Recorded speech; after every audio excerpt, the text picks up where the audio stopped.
Sveiki. Iš vakar vykusio seminaro Šiauliuose dalinosi viena moteris savo patirtimi. Jai prieš daug metų buvo diagnozuotas autoimuninis tiroiditas, hipotirozė, skydliaukės liga, ir prie jo skiriami yra vaistai tiroksinas. Turbūt daugelis žino, kad šitie vaistai yra skiriami visam gyvenimui. Jos atveju kas vyko?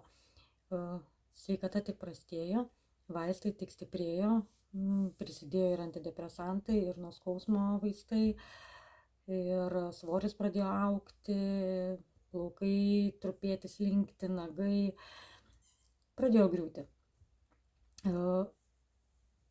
Bet jei tas netiko ir ji to nepaliko šitaip, ji ieškojo kitos galimybės ir reziume šiai dienai yra 15 metų, kaip ji visiškai nevartoja tiroksino, kitų vaistų.